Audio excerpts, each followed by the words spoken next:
Dr. Jessica Mitchell stared at her quantum arrays display, coffee forgotten in her hand. The numbers couldn't be right. She'd checked the calculations 3 times, yet the energy signatures persisted. Perfectly ordered quantum fluctuations that defied natural occurrence. "Hey, Dr. M."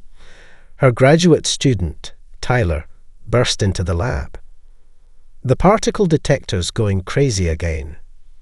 "Let me guess," Jess interrupted, pushing her auburn hair back from her face. "Pattern matches the quantum array." Tyler's excited grin confirmed it. Exact same frequency.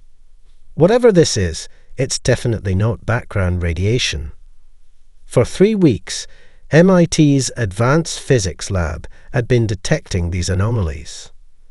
At first, Jess had blamed equipment malfunction, until reports started coming in from CERN, Beijing's Institute of High Energy Physics, and even amateur radio astronomers about similar phenomena. "Pull up the global feed," she ordered, moving to the main display. The holographic projection filled with data streams from connected facilities worldwide. Red dots indicated equipment malfunctions, spreading like a virus across the globe. "It's getting worse." Tyler whistled low. "Think we should call someone about this?" "Already did." Jess minimized the display as footsteps echoed down the hall, though I didn't expect them to respond so quickly. 2 men in dark suits entered, followed by a woman Jess recognized immediately, Dr. Helen Morrison, director of DARPA's Quantum Intelligence Division. "Dr. Mitchell," Morrison noted, "surely everything." Meanwhile, in a realm humanity hadn't yet discovered, junior analyst Zix 427 was having the worst cycle of their career. Their tentacles trembled as they triple-checked the classification error that would likely end their job, if not their life. The Galactic Council's Department of Pre-FTL Species Monitoring had one primary directive: identify and track developing civilizations. Species were classified by technological advancement, cultural stability, and potential threat level. Earth had been classified as Primitive 7 for centuries, primarily due to their seemingly chaotic radio emissions. Except Zix had just discovered why those emissions appeared so chaotic. Earth's unusual magnetic field wasn't scrambling their signals, it was masking them.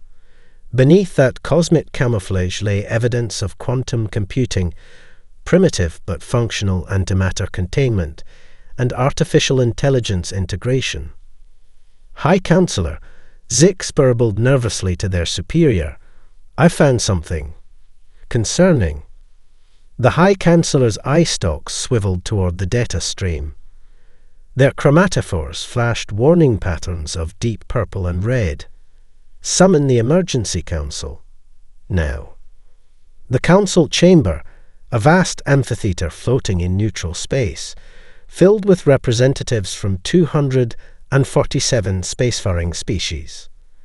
The High Counselor had just begun their presentation when every quantum communication device in the chamber suddenly activated. Through them came a voice, human, female, speaking in what their translators identified as English. "Told you the quantum signature was artificial. Look at these pattern correlations." Dr. Jessica Mitchell's voice echoed through the chamber, accompanied by data streams that made the Council's most advanced analysts freeze in terror. The humans weren't just detecting their quantum communications. They were starting to decode them. Impossible. The defense minister's tentacles coiled in distress. Their classification was wrong, the High Counselor interrupted. The humans have achieved in centuries what took most species millennia, and we left them unsupervised. What are our options? The High Counselor's chromatophores shifted to patterns indicating grim determination. "We can't risk waiting. Prepare the first contact fleet. Earth must be contained. Back on Earth, Dr. Mitchell was about to send her team home when every piece of quantum equipment in her lab activated simultaneously. Data flooded her screens, ship movements, tactical formations, weapons signatures. She looked at Dr. Morrison, whose face had gone pale.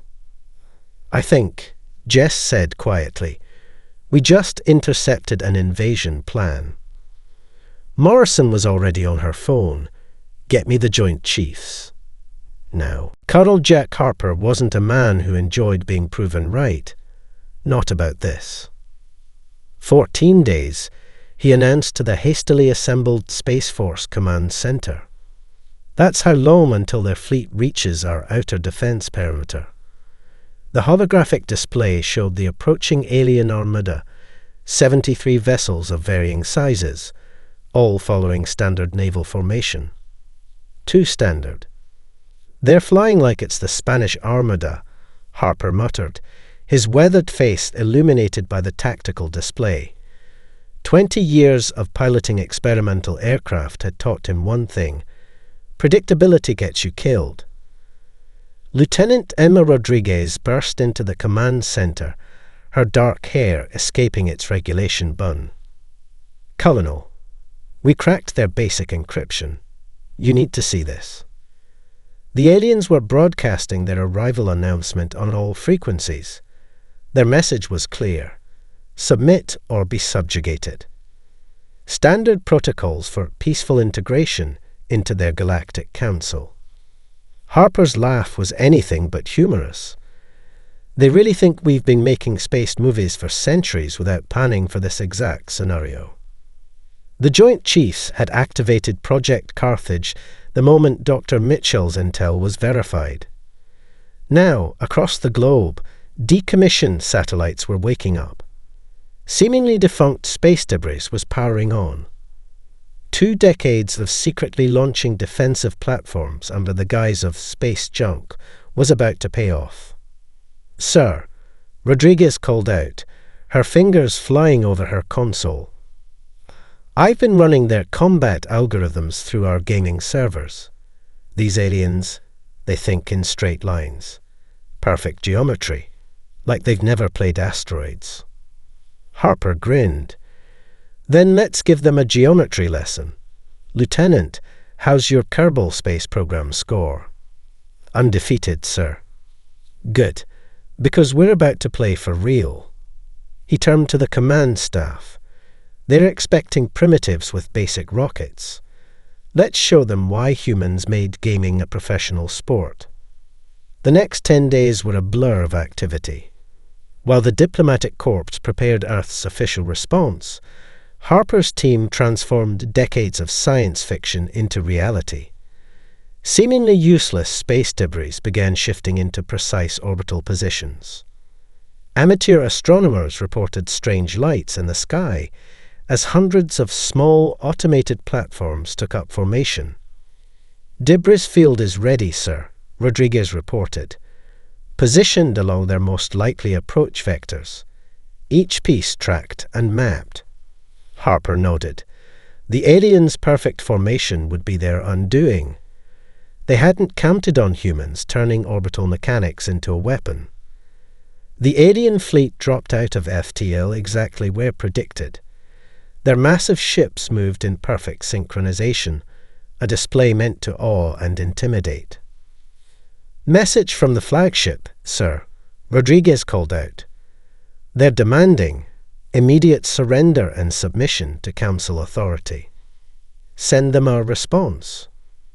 Across Earth's orbit, thousands of pieces of space debris suddenly activated. The alien fleet found their perfect formation disrupted by a complex dance of gravitational forces. Small pieces of junk, accelerated by precise orbital calculations, became kinetic weapons more powerful than nuclear warheads. Direct hits on their screening vessels, Rodriguez reported, her gaming headset incongruous with her uniform. Their formation is breaking up exactly as simulated. The alien commander's hologram appeared above the command center. "This is impossible. Your species is classified as pre-FTL. Harper stepped forward, every inch the career military officer. Yeah, about that classification. See, we humans have this thing called science fiction. Been preparing for you folks since H.G. Wells. And let me tell you, Wells was an optimist. The alien's expression changed as new reports flooded in. Earth's orbital defenses weren't just functional, they were elegant. Every piece of debris was a calculated threat, every satellite a potential weapon. Their perfect formation had become a perfect trap. This, the alien commander sputtered, this is not acceptable. We are the Galactic Council. And we, Harper replied, watching as his orbital chess game played out exactly as planned, are humanity. Welcome to Earth. Now about those surrender terms. Would you like to reconsider who's offering them? Behind him, Rodriguez was already calculating the next series of orbital adjustments. After all, this was just the first wave. But for the first time in Council history, a primitive species had turned their own tactical perfection against them. The game was just beginning. They're calling me Mad Dog again. Dr. Tom Matthews announced at his empty lab, deep beneath the Nevada desert. The nickname had followed him since his controversial dismissal from NASA 5 years ago. His crime. Suggesting they weaponize the Deep Space Network's radio telescopes. Who was laughing now? His phone buzzed. Another message from Colonel Harper. The first wave had been repelled, but Council reinforcements were inbound, this time with advanced shielding technology. Good thing I'm actually crazy, Matthews muttered, patting the hastily modified particle accelerator humming beside him. 5 years of secret preparations, funded by a shadow division of DARPA, were about to pay off. Across the galaxy, Chief Strategist Ven X reviewed the first wave's defeat with mounting frustration. Their tentacles twisted around their command staff as they watched the replay again. Primitive species don't think like this. They chittered to their analysis team. Their tactics show both coordination and chaos. It defies all strategic models. A subordinate approach with new data. High Strategist, we've detected unusual energy signatures from their particle research facilities. They appear to be modifying them. For what purpose? Their accelerators are purely scientific instruments. The answer came 3 hours later, when the first reinforcement fleet engaged Earth's defenses. Matthews stood in his command center, surrounded by screens showing live feeds from particle accelerators worldwide. CERN, Fermilab, DESY, KEK. Every major facility had been converted according to his specifications. Target their flagship, he ordered. Let's show them why humans split the atom. The modified accelerators powered up simultaneously. Instead of colliding particles for research, they now fired concentrated beams of exotic matter. The beams intersected in orbit, creating a localized distortion in spacetime itself. The alien flagship's advanced shields meant nothing when the space around them warped. Impossible. Ven X's command center erupted in chaos as the flagship's shields failed. They're using particle physics as a weapon. Their own research papers showed no military applications. A transmission cut through their confusion. A human face appeared, bearded, wild-eyed grinning. "Hey there," Matthews drawled. Dr. Tom Matthews, formerly of NASA. "Been reading our physics papers, have you? Funny thing about human scientists, we publish the boring stuff." Ven X's color-changing skin rippled with anger. "This violates all known protocols of warfare." "Yeah, that's kind of our thing. See, while you folks were building bigger shields, we were figuring out how to ignore them completely. Why punch through a wall when you can warp the space it occupies? The alien strategist watched in horror as more human particle facilities came online. Each one was crude by Council standards, but together they created a weapon that shouldn't have been possible.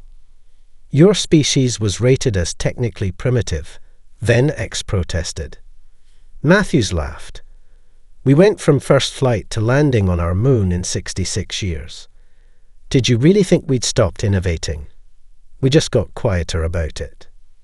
Around Earth, more exotic particle beams lanced through space. Each shot was precisely calculated, warping space-time in ways that turned the aliens' own shield energy against them. Physics itself became a weapon in humanity's arsenal. Sir, one of Matthew's technicians called out. CERN reports their exotic particle yield is exceeding predictions. We can increase power by 47%. Do it. Matthews turned back to the alien transmission. Hey then, X. Remember that theory of everything your council's been working on for the past millennium? We solved it last Tuesday. Had to make these weapons work. The alien strategist's skin turned pale. You're bluffing. Try me. Or better yet, withdraw. Because the next test involves quantum tunneling effects on a macro scale, and honestly, even I don't know what'll happen then. Then X watched as another cruiser's shields failed catastrophically. These humans hadn't just weaponized their technology, they'd weaponized their understanding of the universe itself. For the first time in Council history, the reinforcement fleet began to retreat. Matthews switched off the transmission and turned to his team. Right, who's hungry? All this warping of space-time makes me crave tacos. Behind him, the particle accelerators continued their silent vigil, ready to rewrite the laws of physics at humanity's command. Captain Ashley Ash Walker discovered the glitch by accident. Our Marine squad had been pinned down in the Rockies, defending a research facility from Council infiltrators, when pure adrenaline and colourful language made her captured alien rifle suddenly triple its power output. Say that again, Captain. Colonel Harper's voice crackled through her comm.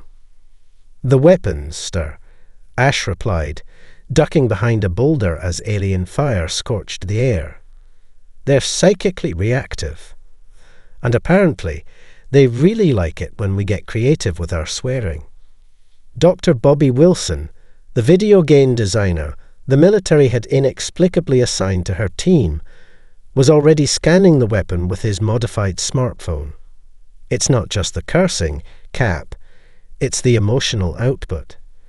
These things feed on human fight-or-flight responses. A blast rocked their position. Through the smoke, Ash watched the alien strike team advancing with textbook precision. The same formations, the same tactics, over and over. Wilson, she grinned, an idea forming. How many hours did you log in Doom? His answering smile was downright predatory. All of them, Captain. All of them. What happened next would be talked about in Council military academies for centuries, though most would refuse to believe it. A small squad of Marines, led by a captain who moved like a demon and a civilian who treated combat like a speedrun, turned the alien raid into a masterclass in human aggression. They're bunnying.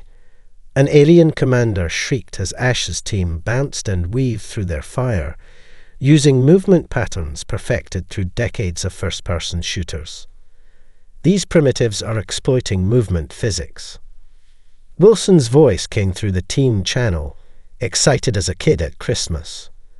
Guys, if you teabag their dropped weapons, the neural interface adapts faster to human users. I don't want to know how you figured that out, Ash replied, but she tried it anyway. The alien rifle in her hands hummed with power, its crystal core pulsing in sync with her elevated heartbeat. Back at command, Colonel Harper watched the footage with a mixture of disbelief and pride. "Dr. Matthews, are you seeing this?" "Already analyzing it," the scientist replied. Their tech is designed to respond to ordered, logical thought patterns. But human combat responses, that beautiful chaos of instinct, emotion, and calculated violence, it's overclocking their systems. We're not breaking their tech, we're overwhelming it with raw humanity.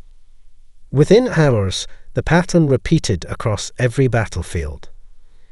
Council forces watched in horror as their own weapons turned against them, powered by human adrenaline and decades of gaming muscle memory.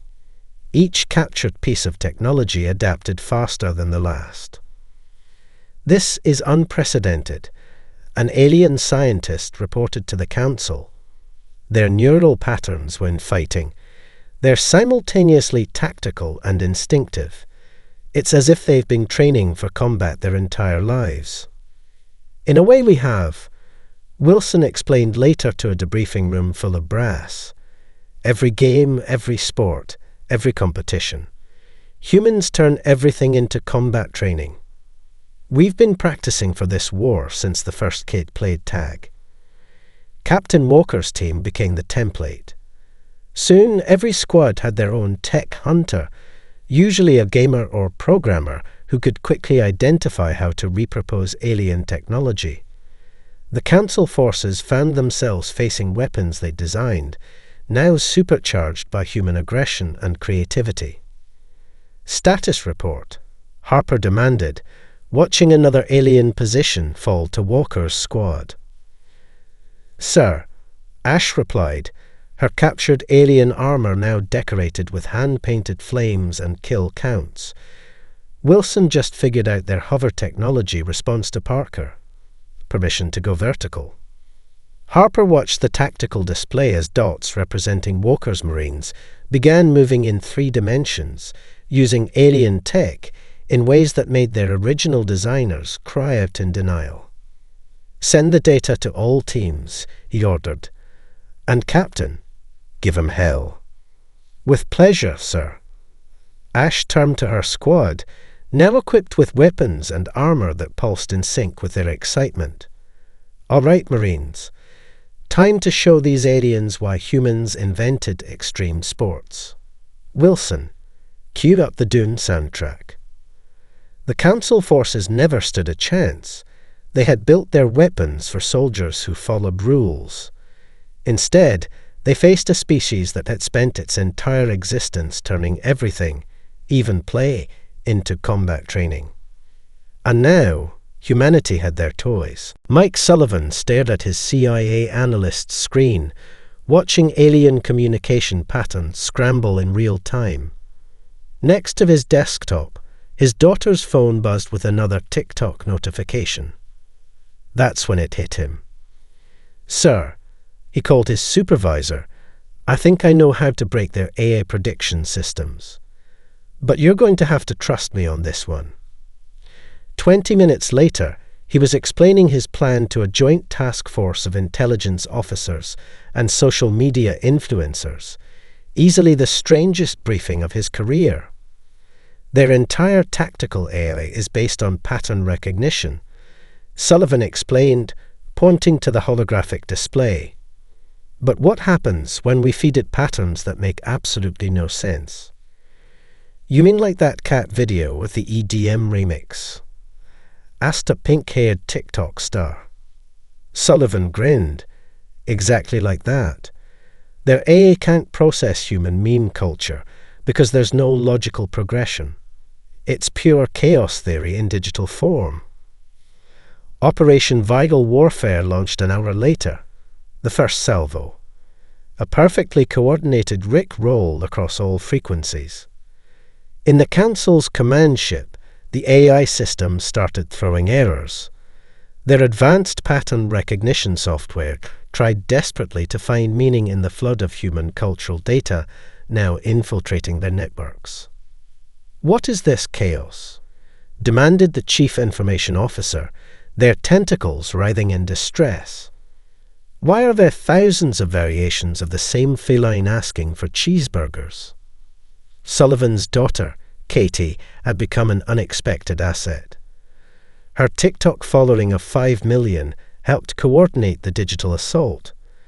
Alien communication systems crashed as they tried to process dancing challenges, deep-fried memes, and increasingly absurd variations of lost chick. Sir, a junior analyst reported, the enemy's trying to adapt their filters, but they can't keep up. They have no defense against shitposting. Sullivan watched as decades of internet evolution hit the alien networks like a digital tsunami. Their logical, orderly systems simply couldn't handle the pure chaos of human online culture. They're starting to avoid certain frequencies, Katie noted, scrolling through her feeds. Time for Phase 2. Sullivan nodded. Deploy the K-pop stands. The effect was devastating.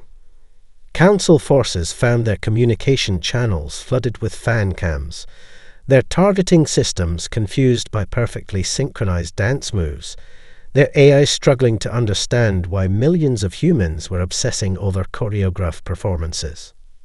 Sir, an alien technician reported, their information warfare makes no sense. They're using something called drip as a weapon. The Council's communication networks began to fragment. Their AI, designed to find patterns and predict behaviors, was facing a species that had turned randomness into an art form. This is beyond military action, an alien psychologist reported. Their entire species communicates through evolving patterns of shared jokes and references. It's like they've weaponized inside jokes on a global scale. Sullivan's team pushed harder. Every failed alien attempt to understand human culture was turned into a meme, which was then fed back into their systems, creating a feedback loop of increasing confusion. What to do is "YET" mean? Screamed an alien linguist shortly before their universal translator suffered a complete mental breakdown. The Council's younger members were particularly vulnerable. Reports began streaming in of alien youth using human slang, creating their own memes, even attempting to recreate TikTok dances with their various anatomical configurations. Sir, Katie called out, trying not to laugh, we just got confirmation. The alien equivalent of their Gen Z is starting to call their elders cringe. Sullivan watched as social media did what military might couldn't. It made the Council's perfect order dissolve into beautiful chaos. Their rigid hierarchies couldn't survive contact with human viral culture. The Council is temporary. Read one alien meme that particularly delighted Sullivan, but drip is forever. In his final report to command, Sullivan wrote, in facing humanity, the Council made one crucial mistake. They prepared for our weapons, our technology, even our tactics. But they never prepared for our culture. They expected a war of bombs and bullets. Instead, they got a war of memes and TikTok trends. And in the face of weaponized chaos, their order crumbled. As if to punctuate his point, his daughter's latest TikTok, featuring captured alien tech set to Under the Sea, hit 1 billion views. The aliens never stood a chance. James Jimmy O'Connor wasn't supposed to be here. 3 months ago, he'd been arguing with Netflix executives about his latest script. Now he was sitting in a high-security bunker, teaching alien prisoners about Die Hard. So you see, he explained to the captivated group of council species, John McClane wins because he's an underdog. He's not the strongest, not the best equipped, but he never gives up. One alien, a towering crystalline being, raised an appendage. Query: your entertainment contains purposeful inefficiencies in problem solving. We call those plot twists, Jimmy grinned, and they're about to become your species' newest addiction. Colonel Harper had initially questioned the wisdom of showing Earth media to prisoners. Then they noticed how the aliens began questioning their own rigid society after watching Independence Day. Status report, Harper demanded during their weekly briefing. Jimmy pulled up his data. Remember that cache of 80s and 90s action movies we accidentally let slip into their communication networks? The Council just experienced its first teenage rebellion. Apparently, the Breakfast Club translates well to any species with authoritarian parents. But it wasn't just the obvious rebellion narratives that caused chaos. Reality TV proved catastrophically effective. The Council's perfectly ordered society had no defense against the Bachelor. Their leadership can't understand it, Lieutenant Rodriguez reported, monitoring alien communications. They keep asking why humans would voluntarily create drama in controlled environments. Jimmy knew exactly why it worked. Their society is based on perfect order, perfect logic. We're showing them that chaos isn't just natural, it's entertaining. The effect snowballed. Leaked episodes of Survivor sparked debates about council leadership selection. Friends made alien species question their segregated living arrangements. And Game of Thrones, well, the less said about what that did to council politics, the better. Sir, a junior analyst burst into Jimmy's office. We just intercepted this from their home systems. The footage showed alien teenagers wearing makeshift leather jackets, attempting to recreate scenes from Rebel without a cause with their various anatomical configurations. Some had even figured out how to style their tentacles into pompadours. But the real breakthrough came from an unexpected source: cooking shows. You mean to tell me, a council high minister demanded, that humans purposefully combine random ingredients for entertainment? Wait until they discover Chopped, Jimmy muttered to Harper. Nothing breaks ordered minds like basket ingredients that don't go together. The council tried to ban Earth entertainment. It backfired spectacularly. Their equivalent of teenagers started running underground viewing parties. Gordon Ramsay became a symbol of resistance. The phrase, "Where is DELAMBSOC?" turned into a battle cry against authority. Jimmy's crowning achievement came when he leaked a carefully curated collection of underdog sports movies. Remember the Titans, Miracle, Rudy, stories of determination against impossible odds. The council species are supposed to be different, an alien cultural expert reported in growing panic. But these human narratives, they make everyone feel the same emotions. It's dissolving millennia of carefully maintained social barriers. In his private office, Jimmy watched the chaos unfold with professional satisfaction. As a screenwriter, he'd always believed in the power of story. Now he was watching it reshape an interstellar civilization. They're starting to create their own content, Rodriguez reported. We're seeing alien fan fiction, sir. They're shipping council members with each other. Harper looked like he'd aged 10 years. Do I want to know what shipping means? No, sir, but it's destroying their command structure more effectively than any military strategy. Jimmy's latest report to command was simple. They came expecting a war of weapons. Instead, they're getting a war of stories and humanity. We've been preparing for this fight since we first sat around campfires, telling tales of heroes who overcame impossible odds. In the detention center, another group of alien prisoners gathered for movie night. As Jimmy queued up The Princess Bride, he smiled. The council have forgotten one crucial fact about humanity. We've been waging mimetic warfare on ourselves for entertainment long before they arrived.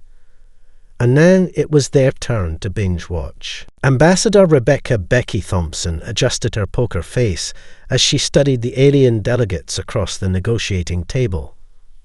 After 15 years of professional poker, She could read tells in species that didn't even have faces. The Arcturnian delegation is bluffing. She subvocalized to her earpiece.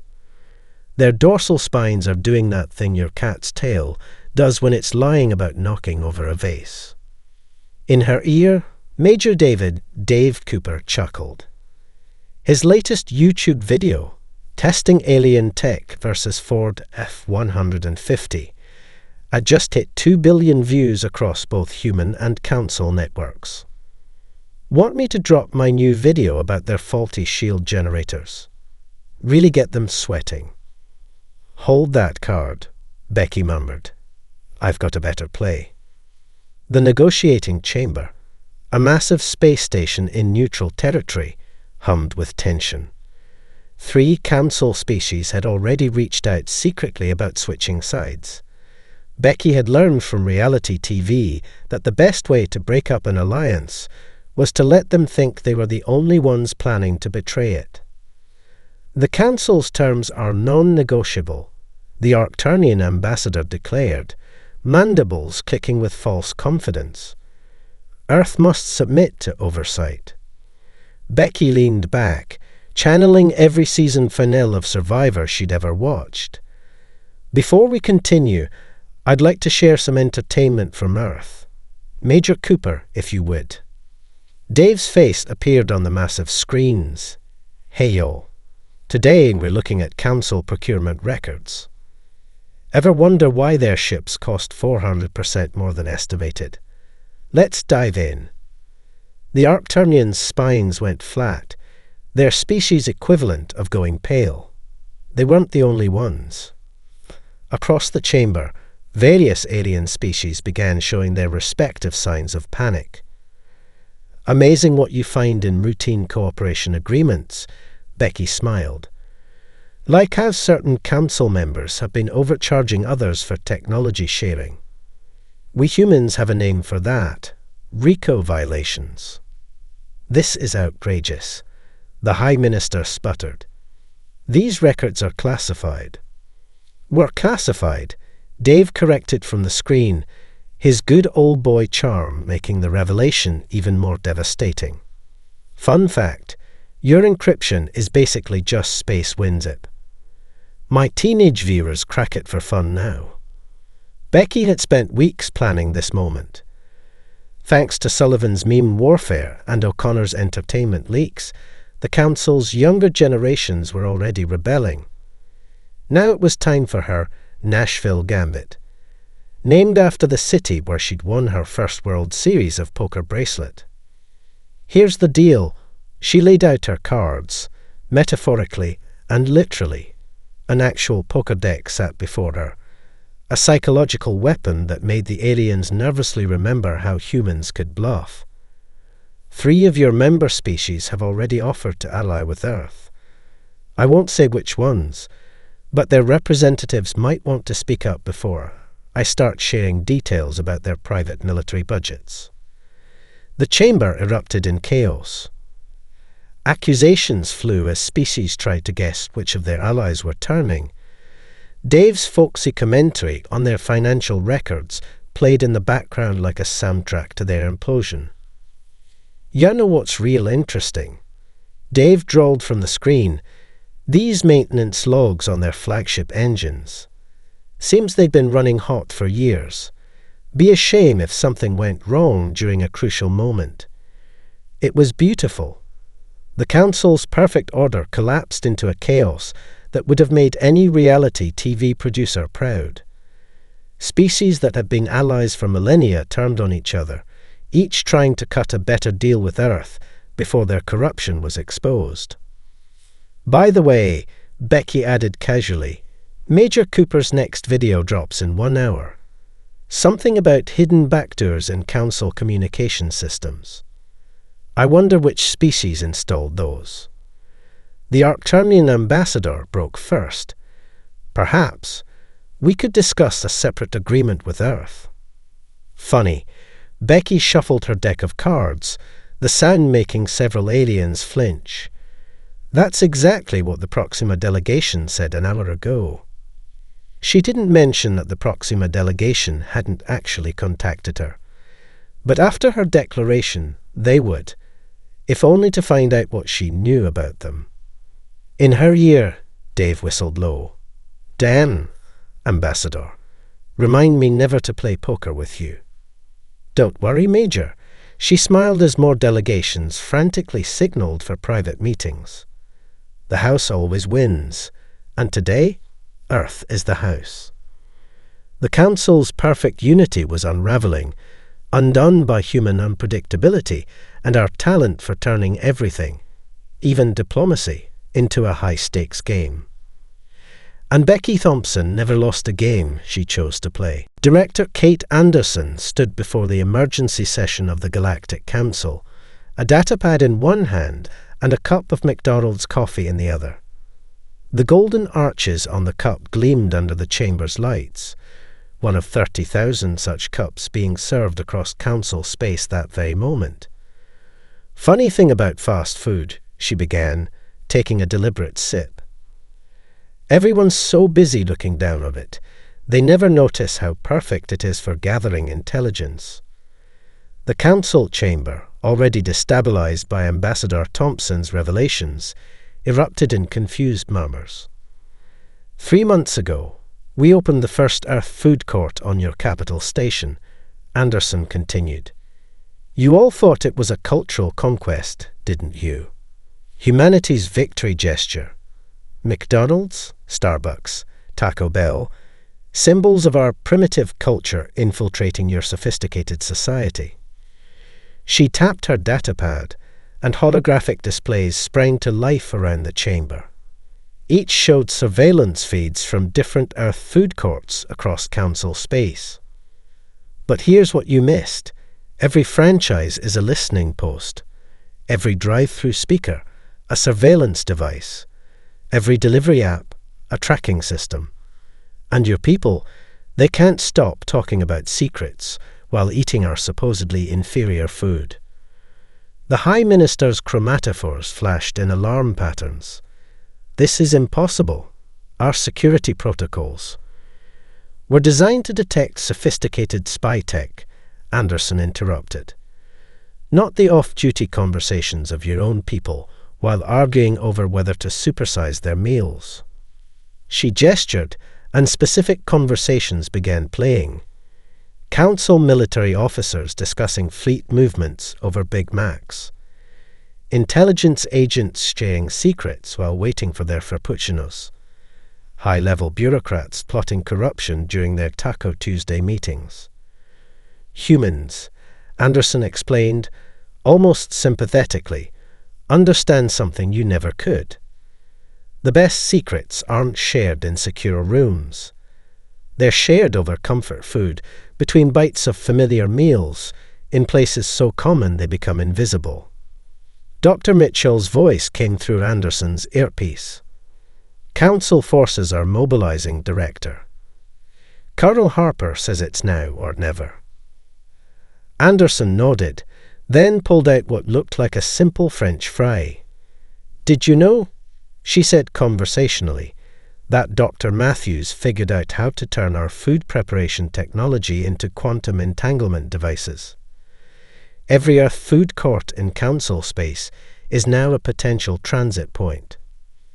The implications hit just as emergency alerts began blaring. Earth forces were appearing through what looked like fast food kitchens across council space. Captain Walker's teams emerged from behind McDonald's counters, their modified alien weapons humming with power. Special forces rappelled from Starbucks ventilation systems. Oh, and those delivery drivers wearing what you thought were primitive insulated food bags. Anderson smiled. "Say hello to Earth's newest combat exoskeletons." The Council's emergency guards found themselves facing Earth Marines who had quite literally appeared from between the French fries and soft-serve machines. The Chamber's defences, designed to prevent sophisticated infiltration, had been bypassed by humanity's mastery of the mundane. "Your mistake," Anderson declared as chaos erupted around them, "wasn't underestimating our technology, It was underestimating our ability to turn anything, even fast food, into a weapon of war. On screens across council space, Major Cooper's final exposé began playing through every compromised system. Hey y'all, ever wonder why the council really banned Earth? Time for the truth about their biggest secret. The data dumps hit simultaneously. Proof of council corruption, species suppression, and millennium-long manipulations, all gathered through the simple act of serving burgers and fries to hungry aliens who never thought to guard their words around primitive human food service workers. Director, Dr. Mitchell's voice came through again. Carol Harper reports all objectives secured. Ambassador Thompson says 17 more species just requested alliance negotiations. And sir, our coffee shops just set a new sales record. Anderson finished her coffee with a satisfied smile. Let the record show that humanity's greatest victory came not through superior firepower, but through French fries and free Wi-Fi. Sometimes the best revolution doesn't need a battlefield. Sometimes it just needs a good meal. The Council's perfect order had finally shattered completely, undone not by Earth's wrath, but by humanity's understanding of a universal truth. Everyone talks when they're enjoying a good burger. And Earth was now serving victory with a side of fries.